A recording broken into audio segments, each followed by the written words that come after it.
Today I want to talk to you about planned binges versus unplanned binges, what they are, what the difference is, and why that even matters if you're somebody who's trying to stop binging. Unplanned binges look like binging in response to feeling the urge to binge. So the urge comes first, and if you struggle with this problem, you know what I'm talking about when I talk about the urge. It is that feeling that in that moment feels like nothing else matters but going and eating a load of food. And sometimes it can come almost out of the blue.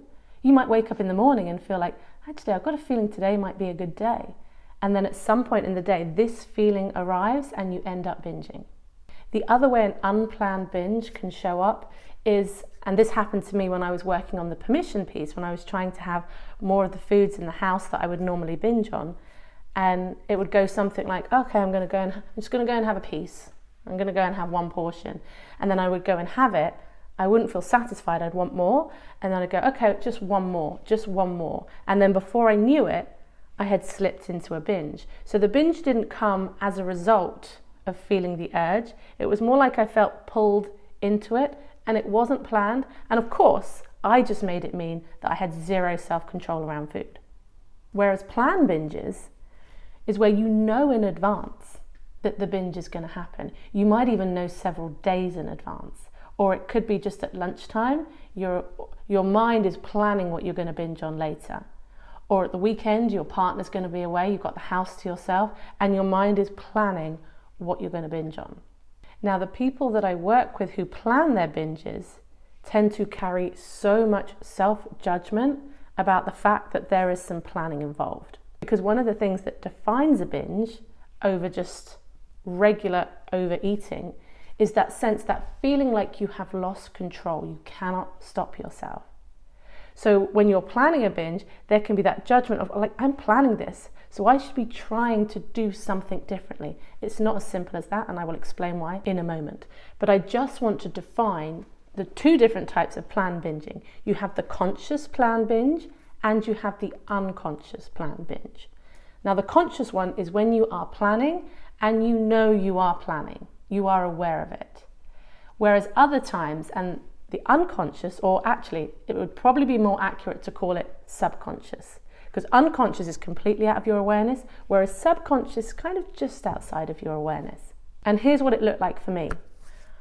I would make I don't know a better word for this, but I would make an excuse to myself to go to the shops for a non-food related reason. Maybe I thought, I need to go and get toothpaste, but really there's a week's worth left in the tube. Or even I would convince myself that I just need to go to the store for one thing. And then I would get there and I would buy a load of binge foods and come back and binge.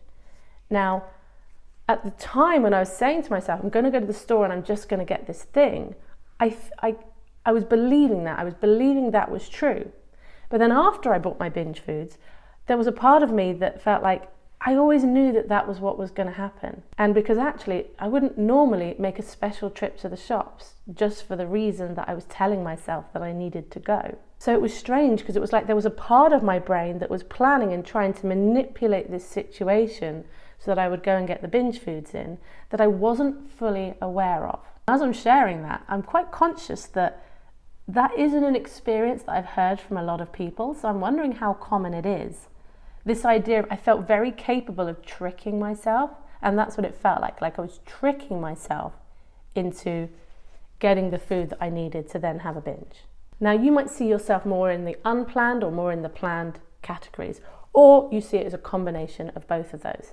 So first of all, with the unplanned binges, that feeling, that binge urge, I would have sworn blind to you that that feeling just came out of nowhere. There was no rhyme or reason to it. I came to realize through my own recovery, and which has just been reinforced through the work I've been doing since, is that there is always a reason for the binge urge coming. And I'll have clients who'll swear blind there's no reason, and then we play the tape back and we find something, we find some trigger.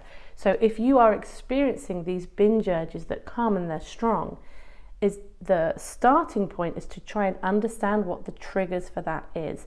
Now, for many people, restriction's going to play a key role in that. Black and white, all or nothing thinking.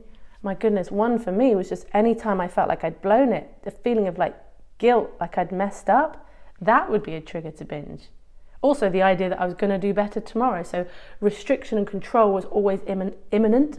And so I was having a rebellious response to that. That was triggering my binge urges. Sometimes it could be an event or an emotional response, but I think a lot more of the time it was my psychology.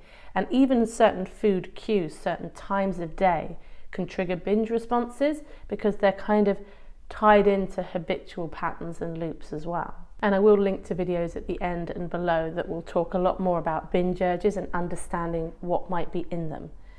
But then let's move on to the planned binging. Planned binging is just as legitimate, if you like, than the binges that hit you out of the blue. Sometimes the binges that hit you out of the blue, there's a sense of, well, I really felt like I couldn't do anything different. Like it took me by surprise and the binge happened. Whereas planned binging, there's always that nagging feeling that you should be doing something to interrupt this. Most of the time, people try and interrupt this by just getting into a battle with this feeling and this desire to binge. When we're planning a binge, we put ourselves in a state of anticipation. And that psychological anticipation, when it comes to food, is particularly powerful. I went away to Spain during the summer and I'd gone out for the day with a friend and it was getting on in the day and we were both hungry and we were trying to find somewhere to eat. And the area that we wanted to go to, we couldn't find anywhere there, so we came back again. And I was getting really stressed because we were struggling to find a place to have dinner. And I caught myself and I noticed this tension and this agitation in my body that I was hungry and I didn't know when or where my dinner was going to come from. It felt like a big response and I got quite snappy with my friend that I later had to apologise for. Now compare that to a few days later on the same trip, similar time of day, just as hungry. Dinner was booked in and I knew when dinner was coming, I knew what it was going to be. And so this feeling of hunger felt okay to sit with for a little bit because I knew that the food was coming. So if we take this example, we transpose it onto something like planning a binge, there can be something that feels very regulating in the moment about going, even though I'm here at work, even though I'm feeling this tension and this agitation, or I'm resentful about these tasks that I have to do, or I'm overwhelmed, it's regulating to go, but relief is coming at this time in this place. So even though the planned binge might be in the future, whether it's an hour or two away or a few days away, just the planning of it can bring some relief now. So if you start telling yourself or getting in a battle and saying, right, I can't or I won't, you're not getting the relief now. You're feeling agitated already. And then you might start telling yourself, I won't, let's not.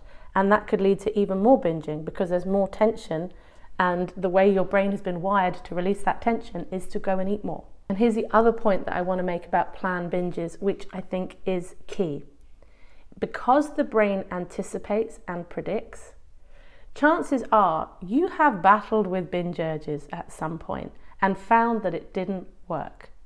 Made promises to yourself, I'm not going to, and they got broken over and over again. So brains learn and they want to do things more effectively and they want to save energy. So when your brain learns, there is no point trying to resist this urge. There is no point trying to get in a battle with it. That doesn't work. It's going to stop resisting and getting into a battle with it, which is going to feel like passivity. It's going to feel like, oh, I've just given up. But actually your brain has just become very effective and this has become such an established pattern that it's gone, there's no point, let's conserve our energy. That doesn't mean that you are not trying. That doesn't mean that you lack willpower or self-control or discipline. This is like a psychological loop that your brain has become stuck in. It can even end up at this point like seeping into your identity. You start feeling like, oh, I'm just the person who binges in these situations. Like that's who I am. And so when we're looking at how to deal with these sort of longer term planning binges, we want to understand what is the function of planning that binge? How is that bringing you relief here and now? And also, you need to be able to imagine yourself not doing it. Because if this has been going on for years, it's hard to even imagine that you wouldn't binge in those situations. Maybe you tell yourself, I need to stop, I need to figure out how to stop. But that's very different to actually imagining what it would look like instead. Because yes, this has become a habit, And when we say it's become a habit, it sounds like, oh, it's just a habit. You should be able to break a habit. Just a habit. It's never just a habit because it's still performing important functions, probably for many of you. So I would invite you to just daydream. This idea of like, I don't talk about visualization a lot, but I think it has its merits. And being able to run the tape through and imagine what it would be like. Let's say you always binge on a Friday night at the end of the week. That's how you decompress on your week. So being able to just imagine in your mind what it would look like, what it would feel like not to binge, what would you be doing instead? And it would also be anticipating how you might feel. There's something about, okay, well, I want to figure out how to soften my body against this tension, this built up tension throughout the week. I need to find softness and some kind of release in my body. Or even just going back a step from that, understanding how it feels in your body. What are the biological changes in how you feel that are happening as a result of your binging? So it's not just a case of, oh, let me take away this behavior, because you're going to take away the behavior and there's going to be a feeling of something left. But how do you approach that feeling rather than feeling like this feeling is just like nagging you and it's coming at you and it feels like it's got this control over you, right? Because this is the feeling that can make you binge. But if we can reduce that feeling to what is that actually physically like in my body? Because if food to you represents safety, practicing finding safety outside of food is going to be crucial in your recovery. And try to do that first before you try and change anything with the food. Try and find moments of creating that safety in your body, whatever that might look like for you. For some people, it's moving their bodies. For other people, it might be more like a body scan. Some of you might benefit from looking into somatic practices. And you can find this information just by searching it on YouTube. There are great videos out there about this stuff. So whether you plan your binges, whether you don't plan your binges, whether they are a combination, your experience, your challenges, your struggle, your pain around food is all valid. And I truly believe that if it had felt possible for you to do it differently, then you would have. And cognitively saying to yourself, I should be able to do it differently, is very different to feeling like it is possible to do it differently. If you haven't checked out my podcast yet, this episode here might be a good one to start with, because it's all about binge urges and what to do if they just won't go away. And on that note, thank you for watching, and I will see you on the next video.